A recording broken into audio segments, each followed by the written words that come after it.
이 시간 하나님의 말씀은 누가복음 7장 18절에서 23절입니다. 누가복음 7장 18절에서 23절 말씀입니다. 함께 같이 봉독하겠습니다. 요한의 제자들이 이 모든 일을 그에게 알리니 요한이 그 제자 중 둘을 불러 주께 보내어 이르되 오실 그이가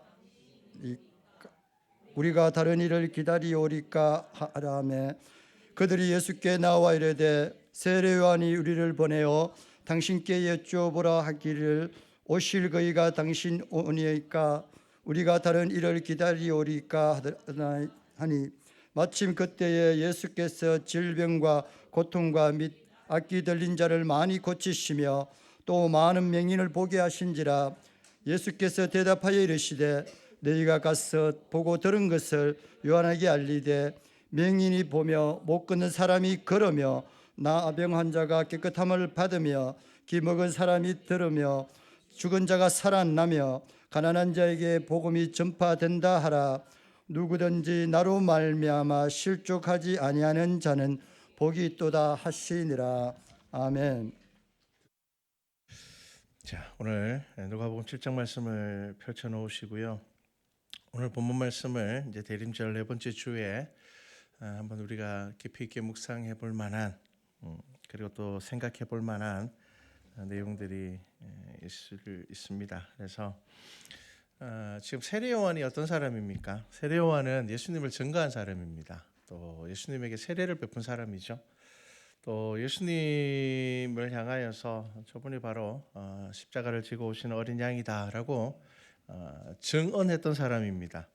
자, 그런데 그렇게 증언했던 세례 요한이, 예수님을 누구보다 먼저 알아보고 믿었던 세례 요한이 지금 어떤 질문을 합니까? 오실 그분이 당신 맞습니까? 라고 질문을 하는 겁니다. 그리고 예수님께서는 이제 대답을 하시고 마지막 23절에 뭐라고 말씀하셨는가 하면요, 누구든지 나로 말미암아 실족하지 아니하는 자는 복이 있도다라고 말씀하십니다. 여러분, 이 말씀의 의미가 참 큽니다. 세례 요한도 실족할 수 있다는 겁니다.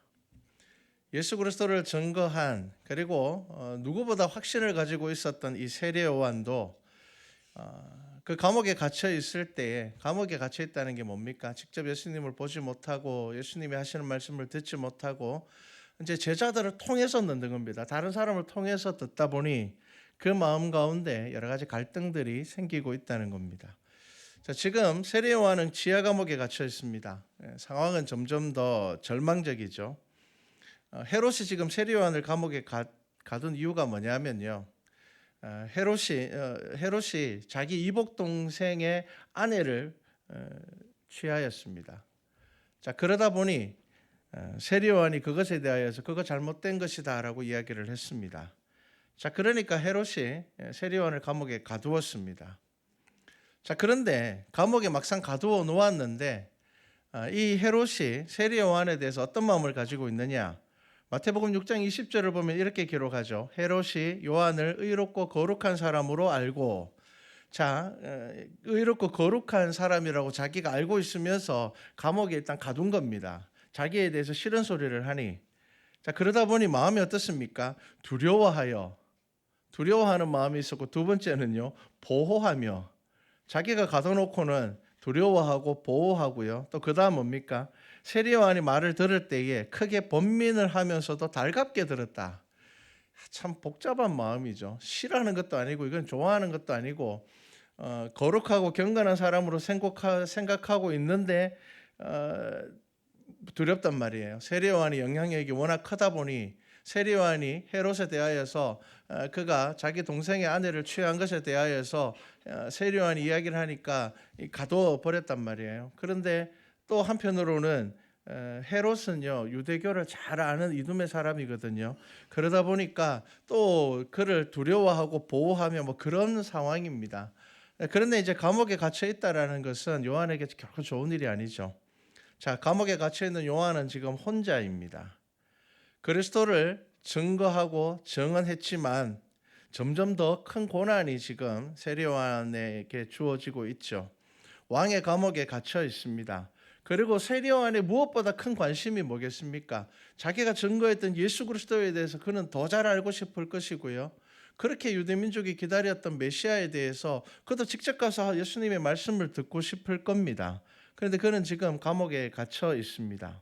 자, 이 감옥에 갇혀서 이제 제자들을 통하여서 예수님의 소문을 듣는데 이 세례 요한에게는요 점점 더 두려움과 혼란이 다가옵니다. 그리고 시험이 다가옵니다. 갈등과 번뇌의 시간이 찾아옵니다. 왜 그럴까요? 오늘 우리가 이제 7장 말씀을 읽었지만 우리 앞장에 이제 예수님께서는요 제자들을 부르셨습니다. 제자 중에 누가 있었습니까? 세리가 끼어 있었습니다. 세리가 끼어 있었죠. 그리고 또 예수님의 제자들이 막 거룩하고 경건한 그런 사람들이 아니라 세례 요한이 소문으로 들었을 때는 바리새인이나 뭐 이런 사람은 제자 중에 한 명도 없고 어부들이고 그다음에 그 당시에 독립운동을 하던 좀 과격한 사람들 뭐 그런 사람들이 다 예수님의 제자로 지금 들어가고 있습니다. 이런 여러 가지 소문들을 통하여서 이제 세례 요한에게는요 갈등의 시간이 시작이 되는 겁니다. 자, 요한의 제자들이 요한의 질문을 가지고 예수님을 찾아왔습니다. 세례 요한이 이전에 예수님에 대해서 어떻게 증거했습니까? 그는 흥하여야 하고 나는 쇠하여야 하리라. 그렇게 이야기했던 세례 요한이 감옥에 갇혀 있으니 직접 눈으로 보지 못하니 차단되어 있으니 어떻게 됩니까? 그의 그 단단하던 믿음이 희미해져 가고 있다는 겁니다. 헤롯 앞에서도 당당하게 헤롯의 죄를 말하던 이 세례 요한의 굳건한 의지가 감옥에 갇혀 있으면서 육신의 약함과 함께 감옥 안에서 무너져 가고 있는 겁니다. 여러분 그렇게 무너져 갈 때에 사단은 그 빈틈을 그냥 두지 않습니다. 여러분 우리가 갈등하고 시험 당할 때에 여러분 우리는 우리의 생각과 고집에 이끌려서 시험을 당합니다. 그런데 그 틈을 사단은 그냥 두지 않습니다. 사단이 언제 예수님께 나와서 예수님을 시험합니까? 40일 금식기도 하시고 난 이후에 가장 약할 때에 가장 힘들 때에 사단이 예수님께 나와서 시험을 하죠. 마찬가지로 지금 그 예수님을 시험했던 그 사단이 가장 약한 상황 가운데 있는 세례 요한을 시험하고 있는 겁니다. 세례 요한의 가장 약한 부분들을 지금 비집고 들어와서 질문을 할 겁니다. 야, 너는 감옥에서 지금 죽을지도 모르는데 네가 증거해서 많은 사람들의 주목을 받게 된 예수는 뭘 한다고요? 죄인들과 잔치를 벌이고 있고 세리인 이 죄인을 제자로 받아들이고 있으며 세례 요한이 감옥에 갇혀 있었음에도 불구하고 예수님은 단 한마디도 세례 요한을 위해서 이야기하지 않으셨습니다. 제자들이 물었을 때 이야기하셨죠. 물었을 때 비로소 이야기를 하셨습니다. 그 이전에는 예수님은 감옥에 갇혀 있는 세례 요한에 대해서 한마디도 하지 않으셨습니다. 그 마음이 얼마나 섭섭했을까요? 그 마음이 얼마나 힘들었을까요? 자기는 지금 감옥에 잡혀 죽을지도 모르는데 감옥에서 죽을지도 모르는 이런 상황에서 예수님께서 하시는 이 일들을 사도 요한이 자기의 제자들을 통해서 이렇게 들어보니까 병을 고치고 특별한 기적을 행하시는 것을 보니까 메시아가 맞는 것 같은데 세리를 제자로 삼는 거 보니까 또 뭔가 좀 이상한 것 같고 또 이 누가복음 6장에 보면 예수님의 제자들이 안식일 날 밀 이걸 까불어서 그냥 먹는단 말이에요. 안식일을 잘 안 지킨단 말이에요. 뭐 그런 이상한 일들을 막 하고 이런 소문들이 들어오는 겁니다. 여러분 의심이 들어오기 시작하면은 부정적인 소문들이 귀에 제일 잘 들어옵니다. 우리가 정치적인 성향을 가지면 어떻습니까?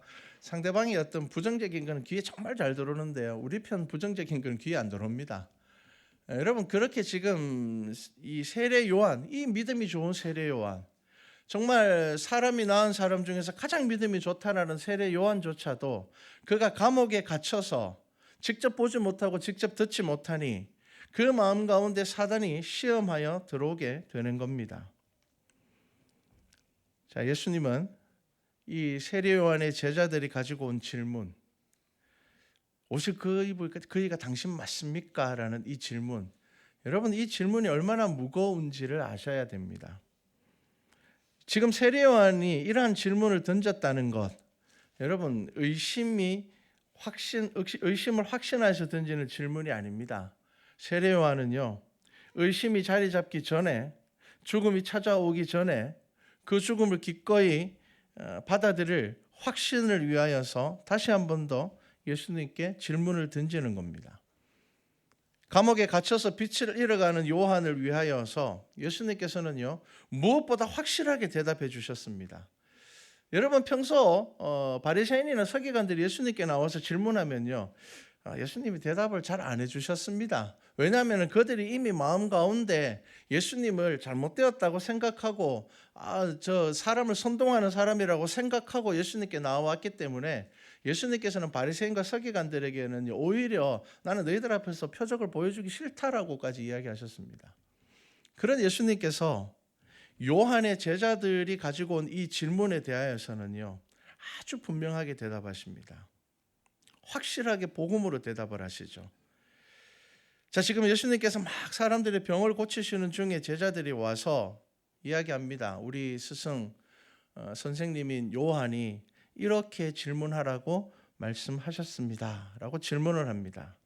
자, 그때 예수님께서 어떤 대답을 하십니까? 너희가 가서 보고 들은 것을 요한에게 알리되 맹인이 보며 못 걷는 사람이 걸으며 나병 환자가 깨끗함을 받으며 귀먹은 사람이 들으며 죽은 자가 살아나며, 그 다음이 중요합니다. 가난한 자에게 복음이 전파된다 하라. 자, 지금 예수님께서는 세리 요한의 제자들에게 아주 분명하게 이렇게 대답을 하셨는데, 이 말씀은 이사야서 61장 1절의 말씀입니다. 이사야서 61장 1절 말씀을 제가 읽어드리겠습니다. 주 여호와의 영이 내게 내리셨으니 이는 여호와께서 내게 기름을 부으사 가난한 자에게 아름다운 소식을 전하게 하려 하심이라. 나를 보내사 마음이 상한 자를 고치며 포로된 자에게 자유를, 갇힌 자에게 노임을 선포하며. 자, 지금 예수님은 자신의 사역을 통하여서 상한 자들이 자유함을 얻게 된다는 것을 말씀합니다. 가난한 자들이 절망이 아닌 소망을 가지게 된다는 것을 말씀합니다. 마음이 상한 자들이 치유함을 받는다고 말씀하고 있죠. 자, 여러분, 예수님께서 이 땅에 오셔서 십자가를 지고 우리를 위해서 죽으시고 우리가 그것을 믿음으로 구원받는다라는 것이 복음입니다. 여러분, 이게 복음입니다. 복음. 자, 그런데 지금은 아직 예수님께서 십자가를 지고 죽지 않으셨습니다. 그런데 예수님께서 지금 가난한 자에게 복음이 전파된다라고 말씀하고 있습니다. 여기서 복음이 무엇이냐 하면요, 상한 자들이 회복되는 것입니다. 여러분, 이게 복음입니다. 하나님을 믿는 믿음 안에서 스스로에 대해서 포기해버렸던 이들이 예수님을 통하여서 소망을 가지게 되었다는 것이고, 이게 복음이라는 겁니다. 이게 무슨 말인가 하면, 여러분, 예수님 당시에 질병을 가지고 있는 사람들은요, 어떻게 해요? 성전에 들어가지도 못했습니다. 그들은 하나님께 벌을 받는 사람들이었습니다. 죄를 지었기 때문에 벌 받는 사람들이었고요, 가난한 자들도 마찬가지였습니다. 문둥병자들은 성전 예루살렘 성 안에 들어오지도 못하였습니다.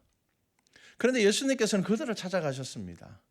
바리새인과 서기관들이, 경건하다고 이야기하는 사람들이 죄인으로 이미 규정해서 너희들은 하나님의 나라에 못 들어가, 너희들은 이 성전에도 못 들어와, 이 성전에도 못 들어오기 때문에 나중에 하나님의 나라에도 너희들은 못 들어가. 그렇기 때문에 그들에게는 더 이상 소망이 없었습니다. 그들에게는 그냥 살아가는 것, 그거 전부였습니다.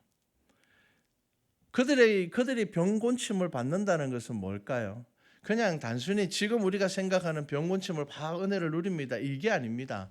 그들에게 병곤침이 이루어진다는 것, 그들이 병을 고친다는 것, 그것이 뭐냐 하면요, 그들이 하나님의 자녀로서의 소망을 가지게 되는 것을 말하는 겁니다.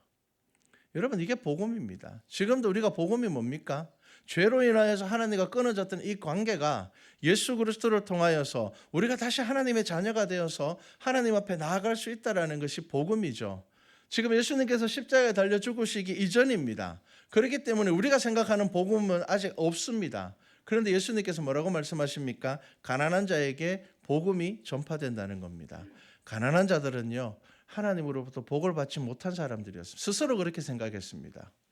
바리새인들이 그렇게 가르쳤습니다. 율법주의가 유대 민족을 어떻게 가르쳤습니까? 건강하고 부자이고 이런 사람들은 하나님께서 복을 주신 사람들이기 때문에 그들은 하나님의 나라에 갈 수 있는 사람들입니다. 그들은 하나님의 자녀입니다. 그런데 가난하고 병든 자들은 하나님께서 죄를 지어서 표시해 놓은 겁니다. 그렇기 때문에 그들은 하나님 앞에 설 자격을 가지지 못했습니다. 그래서 세리가 예수님 앞에 나와서 뭐라고 기도합니까? 나는 죄인입니다. 그거 외에 할 말이 없습니다. 왜냐하면 그 당시에 율법주의자들이 세리는 죄인으로, 저들은 구원받지 못할 사람으로 법정에서 저 사람들은 증언도 못하도록 만들어 놓았습니다. 그들은 소망이 없는 사람들이었습니다. 그런데 예수님께서 그들에게 소망이 되셨습니다. 그들이 예수님을 만나고 난 이후에 그들은 다시 희망을 가지게 되는 것입니다. 그들은 다시 소망을 가지게 되는 겁니다. 그들은 다시 하나님의 나라를 바라보게 되는 겁니다. 그게 바로 복음입니다. 여러분, 세례 요한이요, 그렇게 믿음이 좋은 사람이, 예수님께서 말씀하시기에 여인이 낳은 자 중에 가장 큰 사람인 세례 요한조차도 믿음의 시험이 왔을 때 어떤 질문을 던집니까? 가장 근본적인 질문을 던집니다. 여러분, 이거 우리 믿음의 삶에서 늘 확인하셔야 됩니다. 내가 목사인데 하나님 살아계십니까? 이런 질문을 하려니까 이거 좀 이상해서 마음속에 시험이 들어도 그냥 모르는 척하고 지나가면 안 됩니다. 여러분, 목사라고 해서 확실하게 믿음을 가지고 있는 사람일까요? 여러분, 목사님들 중에도요, 목회를 중간에 그만두시는 분들도 많고요, 그만두고 믿음을 떠나버리는 분들도 있습니다. 내가 옛날에는 목사였는데 저 요즘 교회 안 나갑니다. 그런 사람이 있습니다. 여러분, 우리는 교만하면 안 됩니다. 여러분, 우리의 믿음이 흔들릴 때에 세례 요한처럼 때로는 내가 보지 못하고 듣지 못할 때에 가장 근본적인 질문을 주님 앞에 던져야 됩니다. 하나님 살아계시죠? 하나님 제게 보여주십시오. 하나님, 저의 믿음이 약하여지고 있는데 주님 제게 말씀해 주십시오. 여러분, 우리의 믿음의 자리는 늘 그 자리입니다. 우리가 대단한 일을 하는 것 같지만 여러분, 우리의 믿음이 자라다가 멈추고 다시 자라고 이게 아니라 때로는 멈췄다가 바닥까지 떨어질 때가 있습니다. 그게 우리의 믿음의 자리입니다. 여러분, 세례 요한이 왜 위대한 사람일까요? 그렇게 대단한 사람이, 자기가 자기 입으로 저분이 바로 어린 양이다라고 이야기했던 사람이 지금 제자들을 보내서 뭐라고 물어봅니까? 당신 맞지요? 라고 물어보는 겁니다. 제가 지금 감옥에 갇혀서 듣지 못하고 보지 못하고, 그런데 들리는 소문으로는 내 마음 가운데 뭐가 있다고요? 시험이 옵니다 라는 겁니다. 그때 예수님께서 뭐라고 말씀하시는 겁니까? 나로 말미암아 실족하지 아니하는 자는 복이 있도다. 여러분, 실족합니다. 누가 실족 안 하겠습니까? 여러분, 우리는 사람이기 때문에 실족합니다. 그런데 여러분, 그때 가장 근본적인 질문을, 기도를 가지고 주님 앞에 나아가야 하는 겁니다. 하나님, 제가 하나님 잘 안다고 생각했는데 아니었던 것 같습니다. 하나님, 다시 저에게 말씀해 주십시오. 여러분, 지금 예수님께서는요, 이 세례요한의 제자들에게 뭐라고 이야기를 합니까? 가난한 자에게 복음이 전파된다. 여러분, 이게 교회입니다. 여러분, 복음이 뭐라고요? 소망을 가지는 거죠. 여러분, 교회의 본질은요, 여러분 교회의 본질을 확실히 알고 계셔야 됩니다. 이 교회의 본질을 확실하게 알고 있지 않으면 우리 안에 여러 갈등들이 생기고 그 문제가 해결되지 않습니다. 교회는 뭡니까? 에클레시아, 잘 알고 계실 겁니다. 에클레시아의 뜻이 뭡니까? 밖으로 불러 모은 사람들입니다. 한마디로 이야기하면 구별된 사람들입니다. 여러분, 내가 지금 교인인가 교회인가 성도인가, 여러분 점검해 보십시오. 나는 지금 구별되어서 있는 사람인가? 그리스도를 주로 고백하는 성도들의 공동체가 교회이고요, 절망이 아닌 소망을 발견하는 곳이 교회입니다.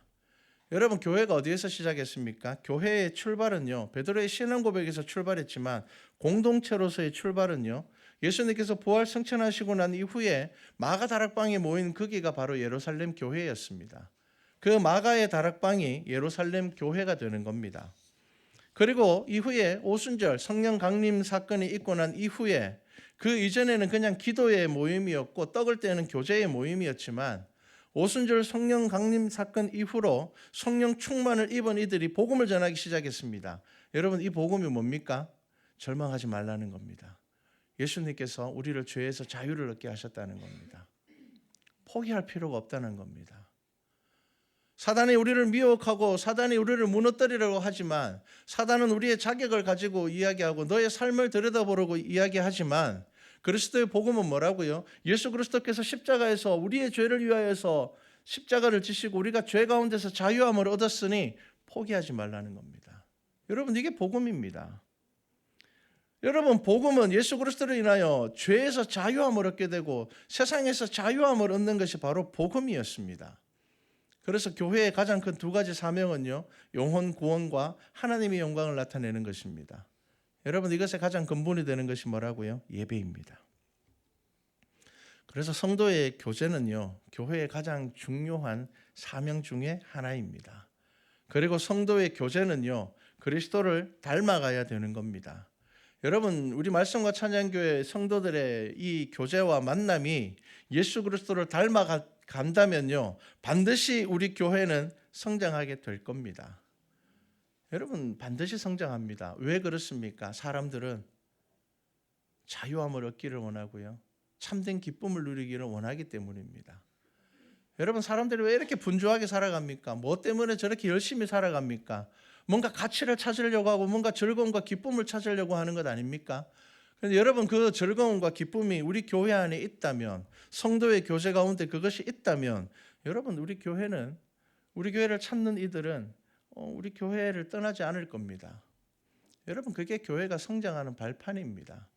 여러분, 막 놀라운 기적이 일어나고 뭐 병 고치고, 여러분, 그런 기적들로 교회가 부흥하면요, 그 기적이 끝나면 교회가 다시 사그라듭니다. 교회에서 가장 중요한 게 뭐라고요? 성도의 교제가 그리스도를 닮아가는 겁니다. 여러분, 초대교회가 늘 모여서 뭐 했습니까? 떡을 떼었잖아요. 떡을 떼고 포도주를 나누었잖아요. 그게 뭡니까? 뭘 하자는 겁니까? 예수님께서 나를 위하여 죽으신 그 은혜를 나누자는 겁니다. 여러분, 그리스도의 교제는요, 그리스도인들의 교제는 정말 중요합니다. 여러분들이 모여서 어떤 이야기를 하는지가 정말 중요하다라는 겁니다. 여러분, 교인들이 모여서 어떤 이야기를 가장 많이 하는 것이 맞을까요? 예수님 이야기를 하는 것이 맞습니다. 내게 베풀어 주신 은혜를 나누는 것이 맞습니다. 그런 이야기만 하라는 게 아닙니다. 그런데 우리의 대화의 방향이 어떻게 해야 된다고요? 그리스도를 닮아가야 되는 겁니다. 그래서 예수 그리스도의 가르침을 기억하셔야 됩니다. 정죄하지 않고 비난하지 않고, 여러분, 사랑하려고 하고 긍휼의 마음을 가지며 인내하려고 하며, 여러분, 그것이 우리의 성도들의 교제를 통하여서 이루어져야 되는 일들입니다. 지금 예수님은 세례 요한의 제자들에게 뭐라고 말합니까? 상한 영혼이 살아나고 있다고 말씀하시는 겁니다. 요한에게 가서 그렇게 이야기를 하라는 겁니다. 예수 그리스도를 믿는 이 교회는 그러면 어떤 일들이 일어나야 됩니까? 상한 영혼이 살아나야죠. 여러분, 심령이 가난한 자에게 복음이 전파되는 것이 교회이고요, 애통하는 자가 하나님을 보는 것이 교회입니다. 이게 교회의 본질입니다. 그런데 여러분, 지금 교회의 모습이 어떨까요? 건강한 영혼이 교회에 와서 상처받습니다. 이게 교회라고 할 수 있을까요? 여러분, 우리가 이 오늘 본문 말씀을 잘 보셔야 됩니다. 예수님께서 우리에게 교회가 무엇인지를 이야기하고 있고요, 믿음이 약하여진 세례 요한에게 분명하게 무엇을 말씀하신다고요? 복음이 전해지고 있다라는 겁니다. 그리스도가 없으면 사람은 모이면 모일수록 상처를 줄 수밖에 없습니다. 우리는 다 고슴도치 같은 사람들 아닙니까? 다 가시를 가지고 있지 않습니까? 우리가 그리스도의 말씀으로 훈련받고 연단받아서 이 가시를 죽이지 않으면요, 우리는 의도하지 않게 상처를 줄 수밖에 없는 존재들이 됩니다. 그래서 교회는요, 그리스도의 성품을 닮아야 되고요, 그렇게 서로 노력해야 하는 겁니다. 영혼 구원과 그리스도를 닮는 거듭남이 없는 교회는 소망이 아니라 절망과 갈등만 계속 남게 되는 겁니다. 그래서 교회는 하나님을 아는 기쁨이 생겨나야 되는 것이 교회입니다. 여러분, 성도들의 신앙의 고백이 뭡니까? 죽음조차 하나님과 우리를 갈라놓을 수 없다는 것이 믿음의 고백 아닙니까? 성경의 고백이잖아요. 신약 성경이 기록될 이 당시에 얼마나 많은 사람들이 순교했습니까? 네로라는 이 폭군에 의하여서 얼마나 많은 기독교인들이 불태워졌습니까? 그럼에도 불구하고 그들은 하나님의 나라를 잃지 않았습니다. 왜 그렇습니까? 예수님의 이름이 소망이 되었기 때문입니다. 예수 그리스도의 이름으로 그들은 즐거워할 수 있었기 때문입니다. 여러분, 이게 교회입니다. 세례요한과 같은 순간이 우리에게 있습니다.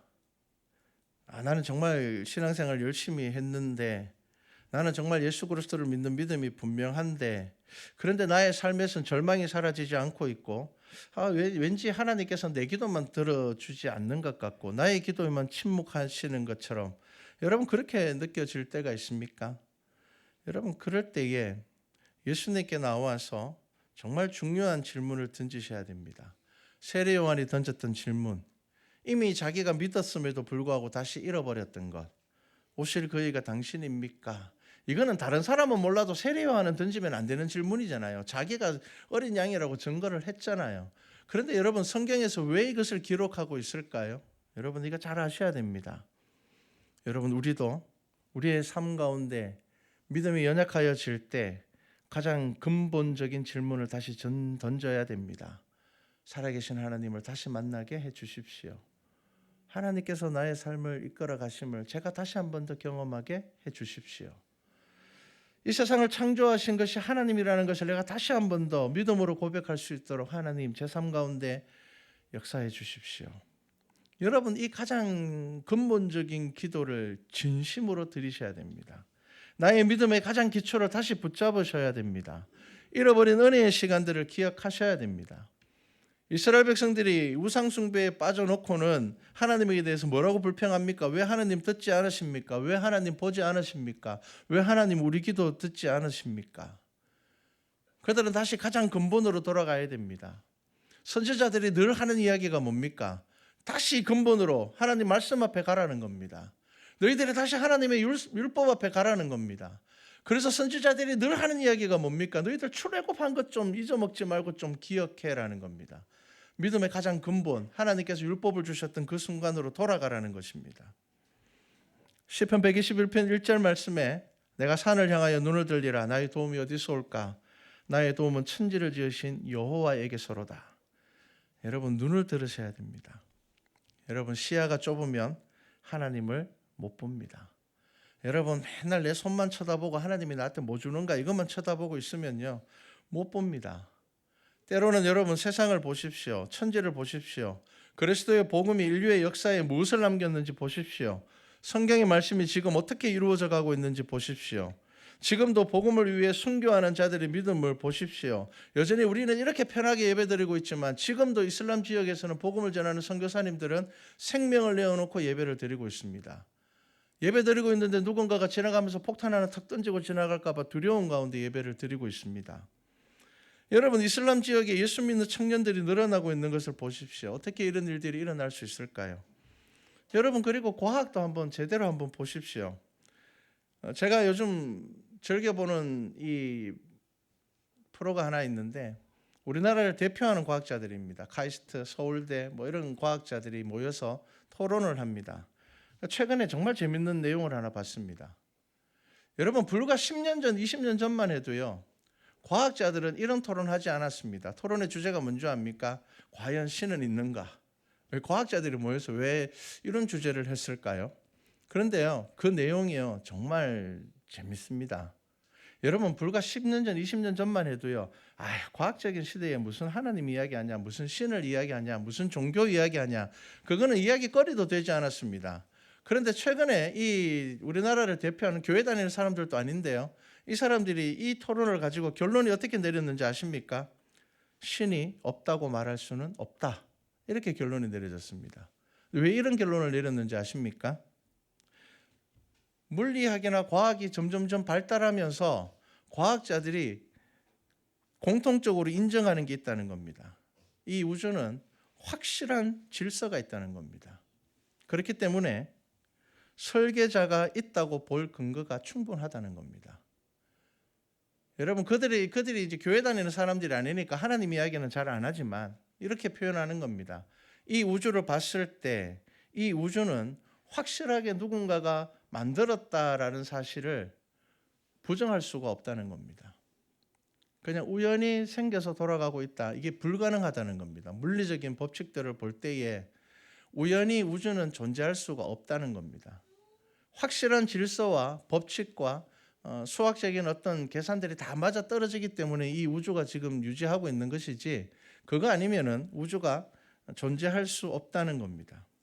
그 재밌는 여러 가지 이야기들을 합니다. 그러면서 이제 여러 가지 진짜 밝힐 수 없는 그런 황당한 이야기들도, 과학자인데 황당한 이야기도 하더라고요. 그냥 이게 다 시뮬레이션 된 거 아닐까 그렇게 이제 주장하는 과학자들도 있다.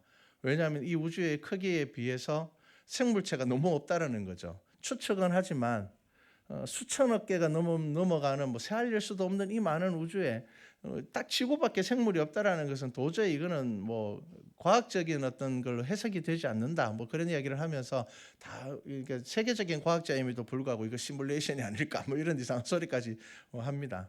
근데 중요한 건 그거예요. 신이 없다고 말할 수 없다는 겁니다.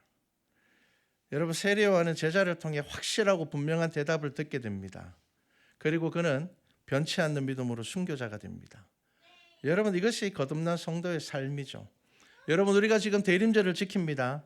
여러분, 이 대림절을 왜 지킵니까? 2000년 전에 예수님 오신 거 안 잊어먹으려고 이 대림절을 지키는 거 아닙니다. 그 예수님께서 다시 오시겠다고 약속하셨기 때문에 다시 오실 예수님을 기다리는 절기가 바로 대림절입니다. 그때 오셨던 그 예수님께서 역사 가운데 자신에 대해서 분명하게 말씀하시고 그 흔적을 남기셨던 예수님께서 다시 오시겠다고 약속하셨기 때문에 우리가 예수님께서 오신 날을 기념하여 지키는 것입니다. 여러분, 이것은 우리가 언약 안에서 우리의 삶을 들여다보는 거죠. 우리 말씀과 찬양교회 모든 성도들에게 권면합니다. 여러분, 다시 오실 그이가 당신이 맞습니까? 세례요한이 이 가장 근본적인 질문, 자기가 정언했던 것에 대해서 다시 질문하는, 여러분 결코 이거 부끄러운 것 아닙니다. 이게 믿음입니다. 여러분들의 삶에서 시험이 올 때에, 여러분들 삶 가운데서 의심이 올 때에 여러분이 했던 그 고백을 다시 한 번 더 주님 앞에 내어놓고 질문하십시오. 분명히 하나님께서는 여러분들의 삶 가운데 응답하실 것입니다. 말씀해 주실 것입니다. 우리 살아가는 삶의 자리에서 오실 예수님을 기다리며, 그리고 또한 우리 말씀과 찬양교회 성도들을 통하여서 구원의 은혜가 선포되어지며 하나님의 말씀이 이루어지는 우리 모든 교회와 성도 되기를 주님의 이름으로 축복합니다. 기도드리겠습니다. 사랑의 하나님, 오실 그이가 당신입니까? 세례요한이 자신이 증거했던 것에 대하여서 예수님에게 질문합니다. 하지만 그의 믿음이 약하여진 것 아닙니다. 세례요한은 자신의 믿음에 시험이 들어오려고 할 때에 오히려 그는 가장 낮은 곳에서 예수 그리스도께 묻습니다. 당신 맞지요? 우리가 이 믿음으로 주 앞에 나아갈 수 있는 성도들 되게 하여 주시옵소서. 세례요한이 그 제자들을 통하여서 예수 그리스도의 말씀, 가난한 자에게 복음이 전하여진다는 대답을 듣고 그가 기꺼이 그 감옥에서 정말 순교하였던 것처럼 우리 말씀과 찬양교회 모든 성도들이 이 가장 근본적인 신앙의 고백, 주는 그리스도시요 살아계신 하나님입니다 라는 이 신앙의 고백을 잃어버리지 않는 우리 성도들 되게 하여 주시옵소서. 감사드립니다. 예수님의 이름으로 기도드렸습니다. 아멘.